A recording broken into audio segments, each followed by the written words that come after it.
Good afternoon and welcome to the St. Clair County EMA office, where we're going to bring you the latest information from the National Weather Service, the conference call that we just had with them. Brian, we've been following this for the last several days, and the citizens are, I know, glued to their weather radios and to the media. But we just had this conference call. Why don't you tell them what we can expect on the worst case scenario, and then maybe the sun is shining and we don't have no problem. So unfortunately, the time has come that we do expect there is going to be some winter weather, and it is shaping up to be some significant winter weather. We're looking at rain to continue throughout this evening and overnight, but around the 3 a.m. mark tomorrow, it's going to transition into a wintry mix. So what we're going to see then is some sleet start to fall, maybe beginning with a little bit of freezing rain, but between that 3 a.m. and 6 a.m. time frame, they're expecting the rain to transition into freezing precipitation here in St. Clair County, unfortunately affecting the morning rush hour of people trying to get to work, trying to get to school. So make sure you know what your plans are if you do have to get out, and what the plans are for your employer or your school in the event there's going to be any types of cancellations tomorrow. We expect to see mostly some freezing precipitation throughout the morning in the form of sleet before it transitions to snow. National Weather Service told us that most of the morning here in St. Clair County we would expect to see precipitation in the form of sleet, a lull in the afternoon into the evening, and then transitioning to all snow tomorrow evening and then throughout the day on Thursday before it kind of tapers off and moves out of our area late Thursday afternoon around that 3-4 o'clock time frame. What can we expect after all this has fallen? They now have us in the range of 8 to 12 inches of precipitation, with about 1 inch of that precipitation being that sleet we talked about, where it's going to start here in St. Clair County is sleet. But that does give you a little bit of an idea that, you know, we're expecting a substantial snowfall still in St. Clair County after it changes from sleet into snow. And we could be along those higher levels up around that 12 inches if that transition happens earlier in the day. So the earlier the sleet changes to snow, the earlier they're expecting us to, the more snow they're expecting us to get before it moves out of the area. So kind of on a best case, worst case scenario. Best case scenario, they've got us in that 4 to 5 inch range.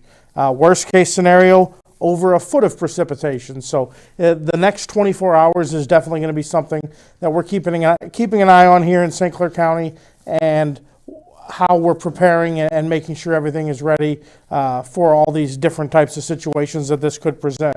Another concern that was presented by the National Weather Service during this conference call is wind gusts. They're expecting wind gusts upwards of 30 miles an hour throughout the duration of this winter weather event. So with 30-mile-an-hour winds, you could have blowing snow that could cause visibility issues. And then you could also have some issues with power lines if they get that sleet and ice on them, that it could blow down and we could have some isolated power outages. So I believe, Director, you were in contact with Ameren about some of those issues earlier today. Well, and that's what we're doing. When something like this happens, we start talking with our partners, and Ameren is one of our big partners when it comes to the potential of a storm like this. There's always that potential for power outages. Had several calls with our representative, Paula Nixon. She's on our speed dial, and she knows that if she needs anything from our EMA office, all she's got to do is call. But they have activated their EOC here, and they're being prepared, and that's what we're doing here, and that's what we wanted to talk about. We're coming to you, yes, and I know there's people out there that's going to say, oh, people's going to run to the grocery store, they're going to buy all the bread and the milk. I don't care if they do that. That's their prerogative. What our job is to bring you the latest and greatest information from the National Weather Service. That's who we get all this information from. And yes, you'll get it from the medias, but our job is to help our county residents be as prepared, and you decide what you need to do. One of the other things we talked about, Brian, was some tips how you can help, and advise people not to travel unless necessary Wednesday and Thursday. Mm-hmm. Again, those are choices you have to make as individuals. Encourage people, if they do not need to travel, to pack supplies in case they do get stuck. There remains the uncertainty to exact time of the changeover from sleet to snow. A difference of 10 to 20 miles could be very important with this storm. So, there's all kinds of things. The best thing to do is stay home. Yeah, that was one of the things the National Weather Service talked about on this call. You could go a matter of 20 miles and there'd be 2 more inches of snow because it switched sooner there from sleet to snow than it did 20 miles away. So that we could see that here in St. Clair County, 690 square miles. We could see part of the county get that 12 inches of snow, while maybe a different part of the county only gets 6 or 7 inches of snow, but they have a larger sleet accumulation underneath that snow. Well, and more of the preparation we're doing, the STIC opened up yesterday, the State Emergency Operations Center, and we'll be in constant contact with them in case there would be any needs that we can't meet here locally. We'll pass all that information on to them. Our EOC will be open as it is right now, and we will be monitoring this through the duration of this potential storm that's out there. We've had meetings with Chairman Kern this morning, keeping him abreast. Like I said, we talking with Ameren, talk with Mike Suarez, the supervisor for the county highway departments. They'll have all 10 routes covered with his trucks out there, the salt, and that was a couple of calls we got earlier today. Well, why aren't they out pre-treating? Well, with this rain, it's forecasted for the rest of the day. Going out pre-treating is just a waste of it. Correct, yeah, it's not going to stay. And one other thing that's important, we get a lot of questions and comments here about, what about this road, what about that road? When this first starts and they actually get to a situation where they can begin treating what has fallen and what is falling, those plows are going to be focused on primary routes. They're going to be keeping primary roads open to the best of their ability, major state routes, and some of those secondary and side streets, while they get to them, it is much later down the road. So it's not that they've forgotten about those. It's just they have to make sure routes to hospitals are available, routes to various major thoroughfares are available before they can get off on some of those secondary subdivision streets and stuff like that. Well, and we know that there are people that have those jobs that require them to be at work. They have to get there one way or the other, so those people are be traveling back and forth.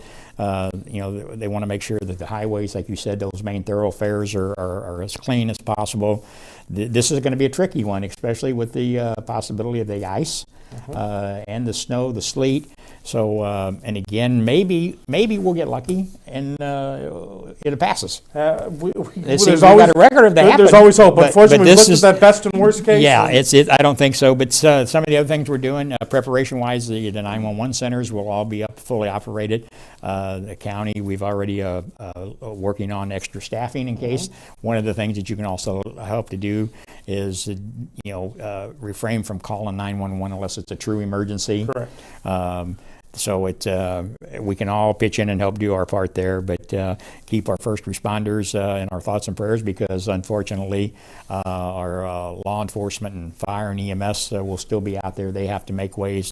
People sick, they have to get to the hospital, and so we want to make sure that they stay safe out there. But we're going to be here, as I said, throughout the duration of this. If there's any questions, or any updates, we'll be bringing them back to you periodically throughout the night, throughout tomorrow, and probably into late Thursday. Yeah, into late Thursday. And following this storm, they're calling for some bitter cold, possibility of negative temperatures early Friday morning. So remember to check on your neighbors, take care of those pets.